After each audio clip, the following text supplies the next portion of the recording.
Butihin, ialay mga awitin sa piging na handog niya sa atin.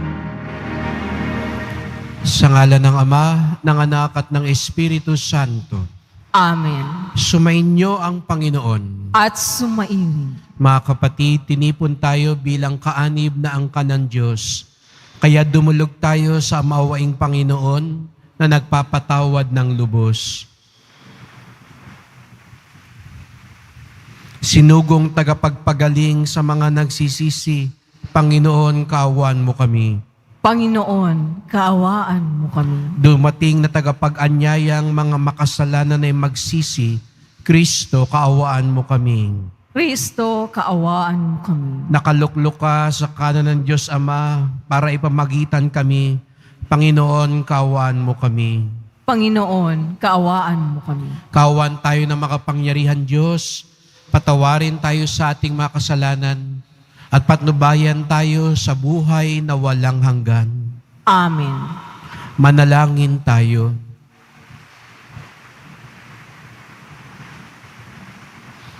Ama naming makapangyarihan, ginagawa mong kami magkaisa ng kalooban. Ipagkaloob mong ang iyong mga utos ay aming mahalin. Ang iyong mga pangako ay hangarin naming tanggapin upang sa anumang pagbabago sa paligid namin, manatiling matatag ang aming loobin sa tunay na kasiyahang matatagpuan lamang sa iyong piling. Sa pamamagitan ni Jesucristo, kasama ng Espiritu Santo, magpasawalang hanggan. Amen. Magsiupo po ang lahat.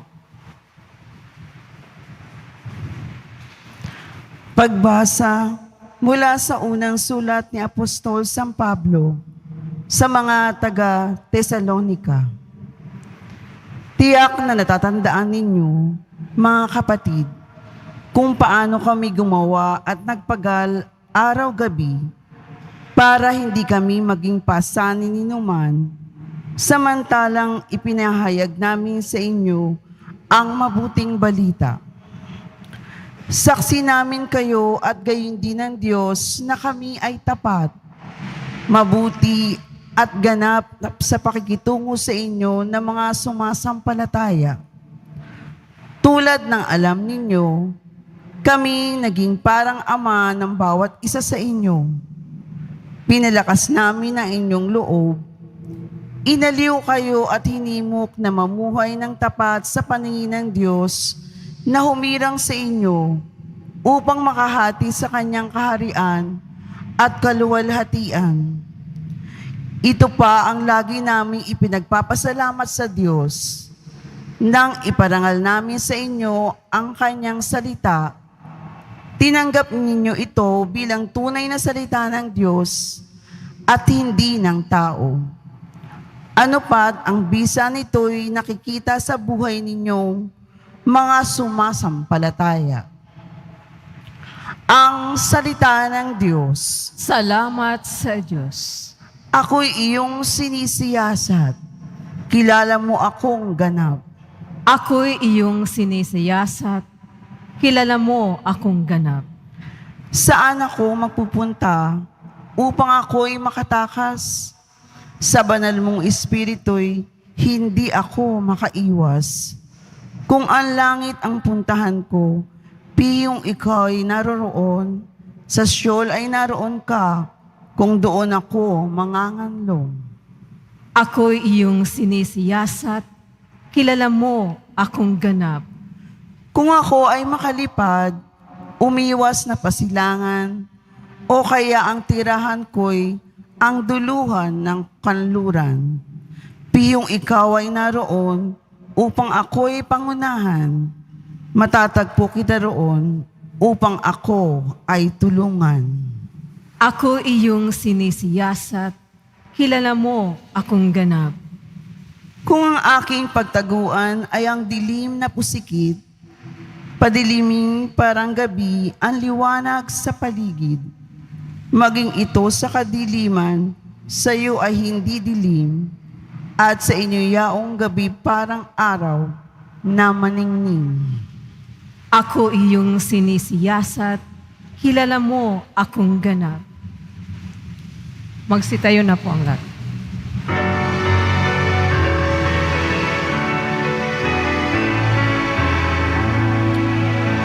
Hallelujah, Hallelujah,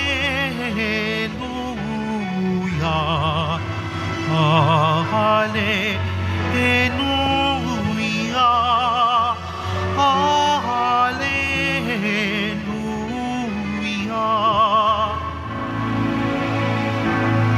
Lubos na magtatamasa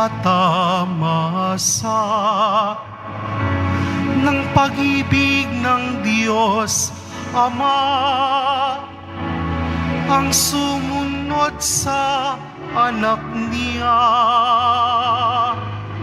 Hallelujah, Hallelujah, Hallelujah, Hallelujah.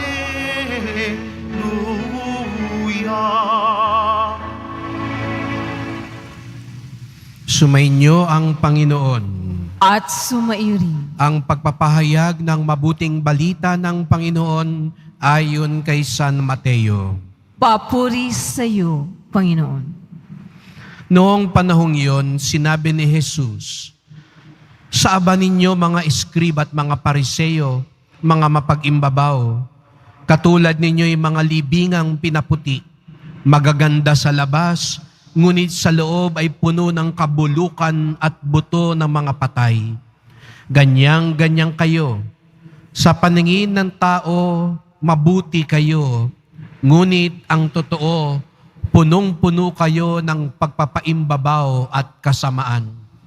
Sa aba ninyo mga eskriba at mga pariseyo, mga mapag-imbabaw, ipinagtatayo ninyo ng mga libingan ng mga propeta at ginagaya ka ng mga puntod ng mga taong namuhay ng matuwid. At sinasabi ko sa inyo, kung kami sana'y nabuhay sa kapanahunan ng aming mga ninuno, hindi namin ipapapatay ang mga propeta. Sinasabi niyo yan, inaamin ninyong kayo'y mga anak ng mga nagpapatay sa mga propeta. Sige, tapusin ninyo ang pinasimulan ng inyong mga ninuno.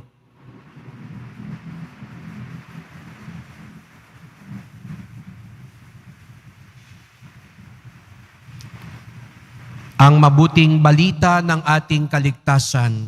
Pinupuri ka namin, Panginoong Heso Kristo. Magsiupo po ang lahat. Magandang umaga po sa inyong lahat at maligayang pagdating sa tahanan ng ating mahal na pong Jesus Nazareno. Binabati din natin ang mga kasama natin online, lalo na po mga may sakit at ang mga nag-aalaga sa may sakit at mga kababayan, mga kadeboto natin mula sa iba't ibang panig ng bansa at daigdig na nais sumama sa pagdiriwang ng banal na misa dito sa ating simbahan sa Quiapo.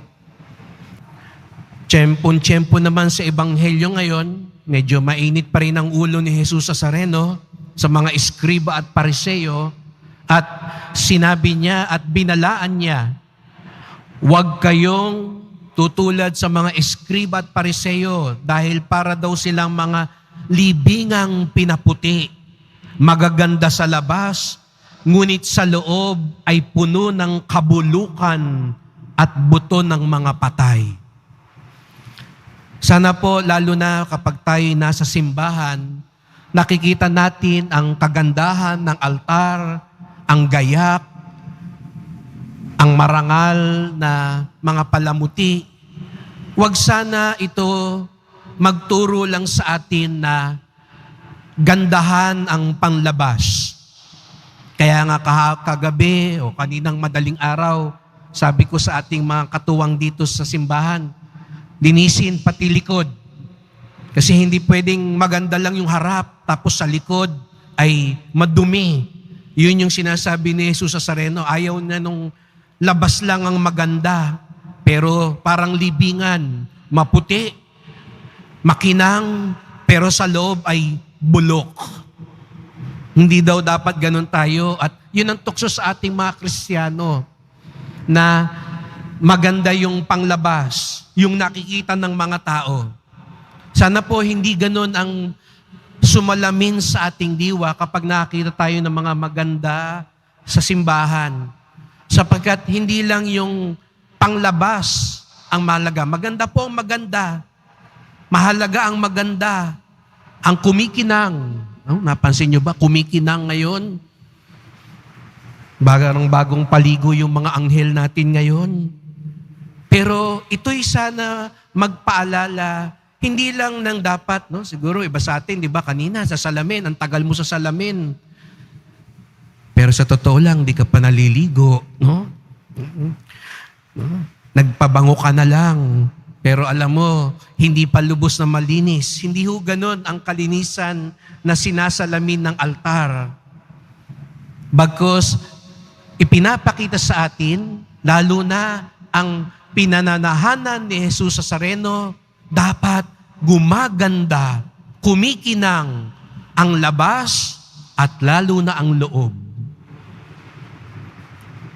Ulitin ko, ang pinananahanan ng Diyos, ang tunay na alagad ni Jesus sa Nazareno, ang tunay na deboto, gumaganda, kumikinang ang labas dahil nanggagaling ito sa kagandahan ng kalooban. Huwag tayong maging kontento katulad ng mga Pariseo na papogi lang, panglabas lang, mapag-imbabaw. Ang inaatupag lang nila, ano itsura nila? Anong sasabihin ng ibang tao? Sana hindi po tayo ganoon. Ano sasabihin man nila? Mabait ba tayo? Kaya pag picture taking na, ngiti ka ng ngiti. Pero pag wala na yung photographer, masungit ka na. Pag nasa simbahan tayo, parang hindi ka makabasag pinggan. Pero pag nasa bahay ka na o nasa opisina ka na, napakarahas mo. Pag nasa simbahan tayo, Amen, praise the Lord. Viva Poong Jesus sa Nazareno. Pero pagdating sa labas, ang lutong ng mura. Hindi po yung ganong kagandahan ng ninanais natin.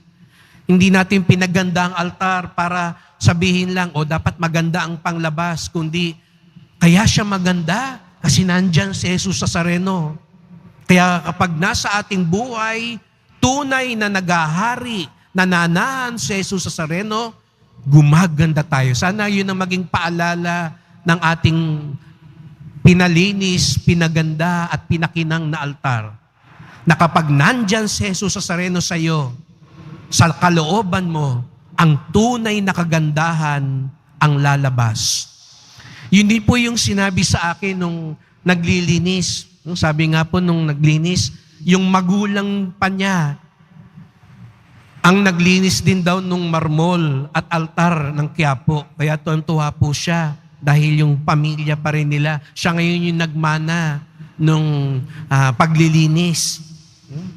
At sabi niya sa akin, Father, maganda po yung gagawin natin. Lalabas yung tunay na kulay. Napansin niyo ba, lumabas? Makita niyo, pag itinabi niyo rito sa nasa likod ko, makikita niyo yung pagkakaiba nung tunay na kulay, nung marmol. Kaya sa darating na araw, ito naman ang tatabingan para lumabas din yung tunay na kulay. Kasi yun din ang gusto ni Jesus sa Nazareno sa atin. Lumabas yung tunay na kulay natin.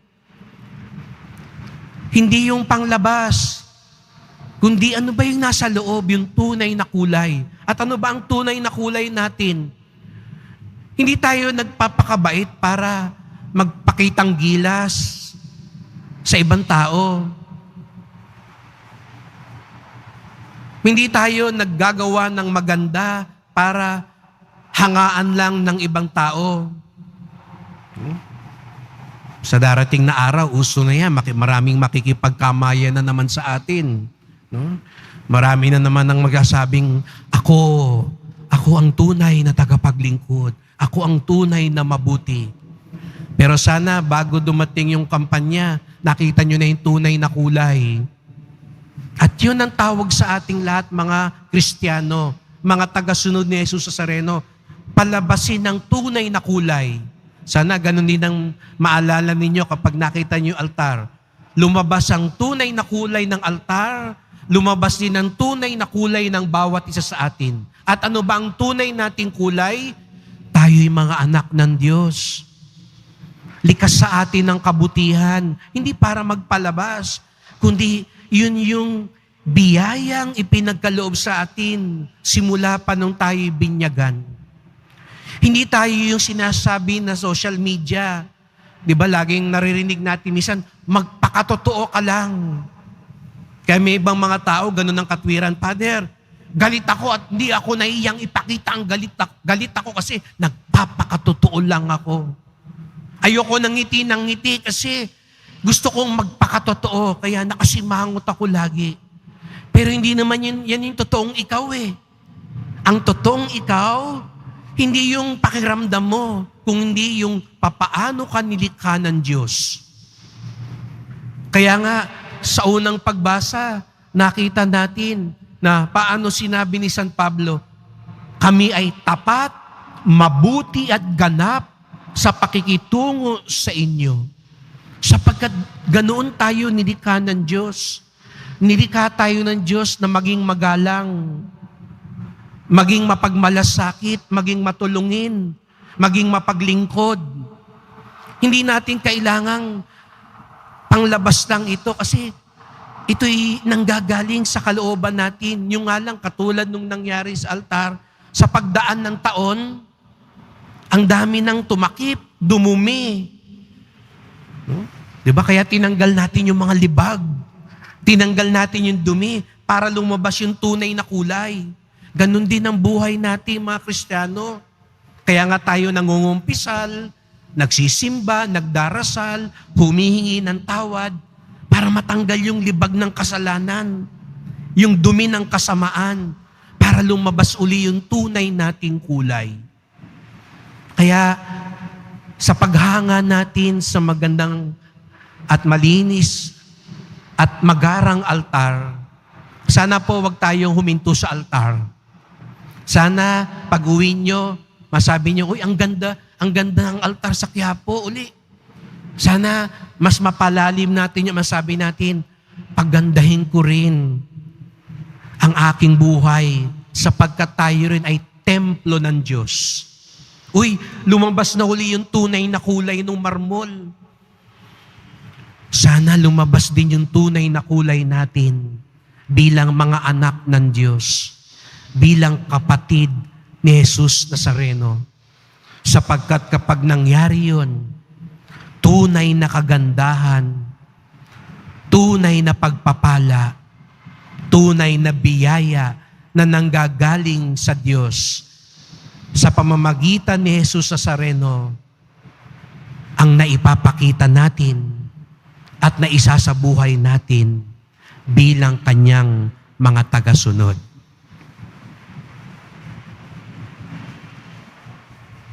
Magsitayo na po ang lahat.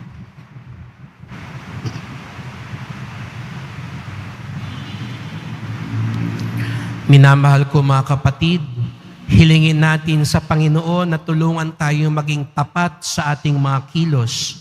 Ang ating tugon, Panginoon, basahin mo ang aming mga puso at tugunin mo kami.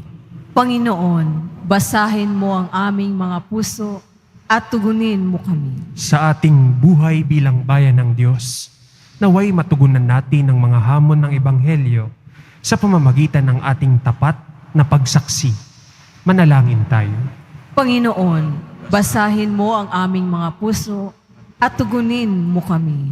Atin nawang maiwasang gumawa ng mga bagay dahil lamang sa ating pagnanasang tumulad sa karamihan o dahil sa ating pagkukunwari.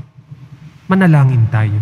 Panginoon, basahin mo ang aming mga puso at tugunin mo kami. Ang mga nawalan ng pag-asa dahil sa ating masamang pakikitungo at pag-uugali, naway manumbalik sa pagsamba sa Diyos sa pamamagitan ng ating pagbabagong buhay.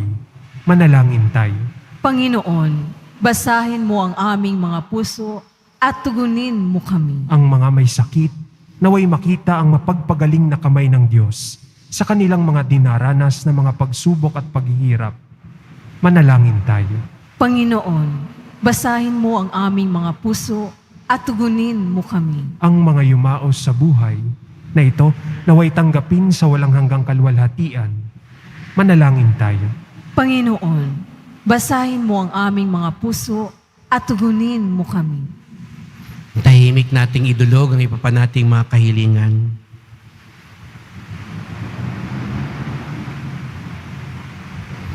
Ama, tulungan mo kaming sambahin ka ng may katapatan sa aming mga puso at makalapit kami sa iyo sa Espiritu at sa katotohanan. Hiling namin ito sa pamamagitan ni Kristong aming Panginoon. Amen. Magsiupo po ang lahat.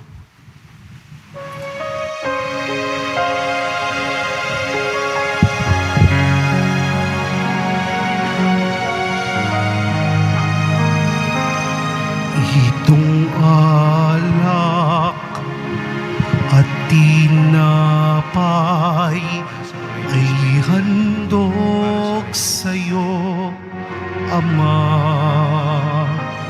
Ito'y bunga ng aming kawang iyong pinagpala. Sumasamo ang iyong bayang, tanggapit iyong basbasan nang sa amin maging tunay na katawan, dugo ng iyong anak. Magsitayo po ang lahat. Manalangin kayo mga kapatid upang ating paghahain ay kalugdan ng Diyos amang makapangyarihan. Tanggapin nawa ng Panginoon itong paghahain sa iyong mga kamay, sa kapurihan niya at karangalan, sa ating kapakinabangan, at sa buong sambayanan niyang banal. Ama naming lumikha, pinagkamit mo kami ng iyong pagkupkup, pakundangan sa isang pampalagiang paghahandog, kaya't sa iyong sambayanan na iyong ipagkaloob, ang pagkakaisa at kapayapaang nagbubuklod, bunga ng aming mga alay na iyong ikinalulugod. Sa pamamagitan ni Jesucristo, kasama ng Espiritu Santo, magpasawalang hanggan. Amen. Sumainyo ang Panginoon. At sumairi. Itaas sa Diyos ang inyong puso at diwa. Itinaas na namin sa Panginoon. Pasalamatan natin ang Panginoong ating Diyos. Marapat na siya ay pasalamatan. Ama naming makapangyarihan, tunay ngang marapat na ikaw ay aming pasalamatan. Sa iyong kagandahang loob kami ay iyong ibinukod upang iyong maitampok sa kadakilaan mong lubos. Kahit na ikaw ay aming tinalikdan dahil sa aming pagkasalawahan, gumawa ka pa rin ng magandang paraang may manguna sa amin para ikaw ay balikan. Kaya't ang iyong minamahal na anak ay naging isa sa mga taong hamak upang may kapwa kaming makapagligtas sa aming pagkapahamak at pagkaligaw ng landas. Kaya kaisa ng mga anghel nagsisiawit ng papuri sa iyo nang walang humpay sa kalangitan, kami nagbubunyi sa iyong kadakilaan. Santo, Santo, Santo, Panginoong Diyos ng mga hukbo, napupuno ang langit at lupa ng kadikilaan mo. Usana sa kaitaasan, pinagpala ang naparirito sa ngalan ng Panginoon. Usana sa kaitaasan, magsiluhod po ang lahat. Ama naming banal, ikaw ang bukal ng tanang kabanalan, kaya't sa pamamagitan ng iyong Espiritu gawin mo banal ang mga kaloob na ito, upang para sa amin maging katawan at dugo ng aming Panginoong Hesukristo. Bago niya pinagtiis ang kusang loob na maging handog, hinawakan niya ang tinapay, pinasalamatan kanya. Pinaghati-hati niya yun, iniabot sa kanyang mga lagad at sinabi, tanggapin ninyong lahat ito't kanin. Ito ang aking katawan na ihahandog para sa inyo.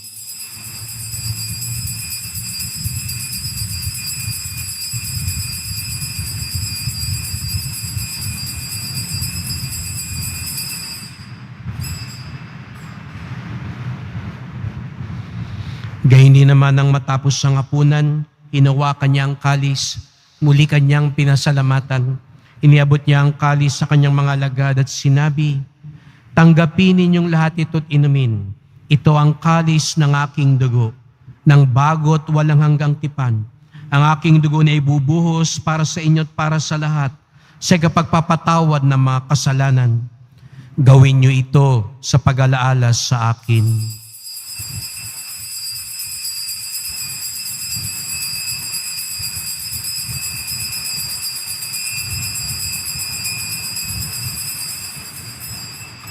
Magsitayo po ang lahat. Ipagbunyi natin ang misteryo ng pananampalataya. Si Kristo'y namatay, si Kristo'y nabuhay, si Kristo'y babalik sa wakas ng panahon. Ama, ginagawa namin ngayon ang pag-alaala sa pagkamatay at muling pagkabuhay ng iyong anak. Kaya tinalay namin sa iyo ang tinapay nagbibigay buhay at ang kalis na nagkakaloob ng kaligtasan. Kami nagpapasalamat dahil kami yung minarapat na tumayo sa harap mo para maglingkod sa iyo. Isinasamo namin kaming magsalo-salo sa katawan at dugo ni Kristo'y mabuklod sa pagkakaisa sa pamamagitan ng Espiritu Santo. Ama, lingapin mo ang iyong simbahang laganap sa buong daigdig. Puspusin mo kami sa pag-ibig kaysa ni Francisco na aming Papa, ni Jose na aming Obispo at ng Tanang Kaparian. Alalahanin mo rin ang mga kapatid naming nahimlay na may pag-asang sila'y muling mabubuhay, gayon din ang lahat ng mga pumanaw. Kawan mo sila't patuloyin sa iyong kaliwanagan. Kawan mo pagindapating kaming lahat na makasalo sa iyong buhay na walang wakas. Kaysa ng mahal na Biring Maria, Ina ng Diyos, ng kabiyak niyang pusong si San Jose, ni San Juan Bautista at lahat ng mga banal na namuhay dito sa daigdig ng kalugod-dugod sa iyo, may pagdiwang nawa namin ang pagpupuri sa ikararangal mo sa pamamagitan ng iyong anak na aming Panginoong Jesucristo. Sa pamamagitan ni Kristo, kasama niya at sa Kanya, ang lahat ng parangal at papuri ay sa iyo, Diyos Amang makapangyarihan, kasama ng Espiritu Santo, magpasawalang hanggan. Amen. Sama-sama tayong tumawag sa ating Ama sa Langit. Ama namin, sumasalangit. Sambahin ang ngalan mo. Mapasa amin ang kaharian mo. Sundin ang loob mo dito sa lupa para nang sa langit. Bigyan mo kami ngayon ng aming kakanin sa araw-araw. At patawarin mo kami sa aming mga sala para nang pagpapatawad namin sa nagkakasala sa amin. At huwag mo kaming ipahintulot sa tukso at iadya mo kami sa lahat ng masama. Hinihiling namin kami adya sa lahat ng masama, pagkalooban ng kapayapaan araw-araw, iligtas sa kasalanan, ilayo sa lahat ng kapahamakan, samantalang aming pinananabikan ang dakilang araw ng pagpapahayag ng tagapagligtas naming si Jesucristo. Sapagkat iyo ang kaharian at ang kapangyarihan at ang kapurihan magpakailanman. Amen. O Panginoong Jesucristo, sinabi mo sa iyong mga apostol at sinasabi mo ngayon sa lahat sa amin, kapayapaan ang iniiwan ko sa inyo, ang aking kapayapaan ay binibigay ko sa inyo. Tunghayan niyo pong aming pananampalataya, huwag pong aming mga kasalanan. Patawad po kung minsan kami mabuti lamang sa panlabas. Kung minsan po kami nagkukunwari lamang, linisin niyo po kami, Panginoon. Pagkalooban niyo po kami ng kapayapaan at pagkakaisa ayon sa iyong kalooban, kasama ng Espiritu Santo, magpasawalang hanggan. Amen. Ang kapayapaan ng Panginoon ay laging sumainyo. At sumairin. Magbigayan tayo ng kapayapaan ni Kristo sa isa't isa.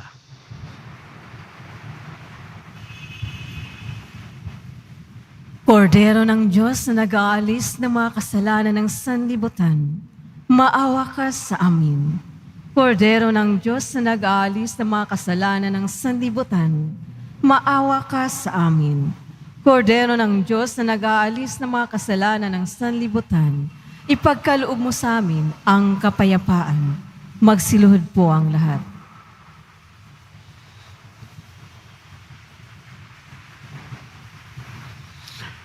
Narito si Jesus Nazareno, ang bukal ng tunay na kabutihan at kagandahan. Ang kordero ng Diyos nag-aalis sa mga kasalanan ng sanlibutan, mapapalad ang inaanyayahan sa kanyang piging. Panginoon, hindi ako karapat-dapat na magpatuloy sa iyo.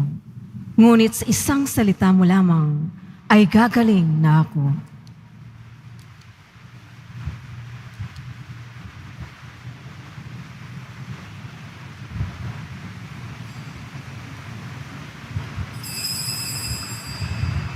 Para sa lahat ng tatanggap ng banal na komunyon, sasagot po tayo ng amin pagkasabi ng pare o ng lay minister ng katawan ni Kristo at isubo agad sa bibig bago umalis sa harapan ng pare o lay minister.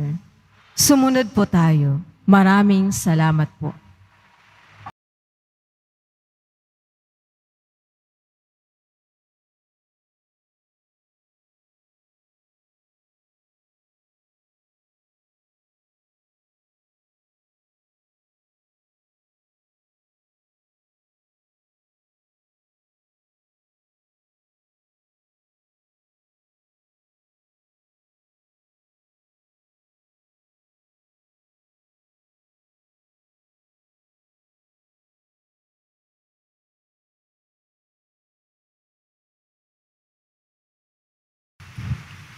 Ama naming mapagmahal, lubusin mo sa amin ang kagalingang bigay ng iyong pag-ibig na ngayon ipinagdiriwang at kami naway magkaroon ng ganap na kaunlaran upang sa lahat ng aming pinagkakaabalahan, ikaw ay aming mabigyang kasiyahan. Sa pamamagitan ni Jesucristo, kasama ng Espiritu Santo, magpasawalang hanggan. Amen. Salamat po sa inyong pagpunta dito sa Quiapo. Salamat po sa mga naglingkod sa misa at sa mga tumutulong sa simbahan. Sa inyong mga pamisa, love offerings, online donations, sa mga tumutulong po sa ating mga patuloy na gawain dito sa simbahan upang ito'y lalong magbigay parangal sa ating pong Jesus Nazareno. Salamat po sa mga nagdadala rin po ng bigas, delata, na pang-ayuda sa ating mga kapatid na nangangailangan. Salamat po sapagkat ang ating debosyon sa Poong Nazareno ay nagtuturo sa atin magmalasakit at tumulong sa ating kapwa. Ang tunay na kagandahan ay nanggagaling sa kalooban, hindi panglabas.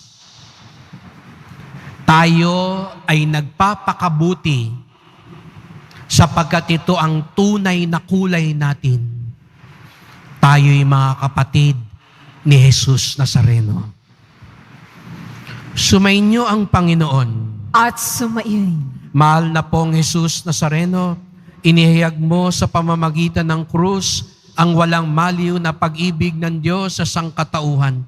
Pakinggan mo ang kahilingan ng iyong angkan na nagsusumamo sa iyo. Makamtanawa nila ang iyong katugunan at tanggapin ang kasagutan ng may utang na loob na tinatanaw. Basbasan din po ninyo ang dala nilang mga imahen at dasalan sa pamamagitan ng bendisyon na ito. Naway maalala nila ang mga pangako nila sa binyag na ikaw ang kanilang iibigin at paglilingkuran bilang Panginoon magpasawalang hanggan. Amen. At pagpalain kayong lahat ng makapangyarihang Diyos, Ama at Anak at Espiritu Santo. Amen.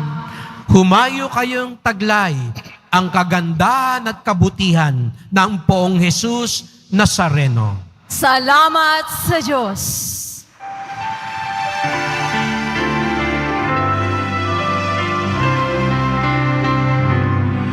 Nuestro Padre Jesus Nazareno, sinasamba ka namin,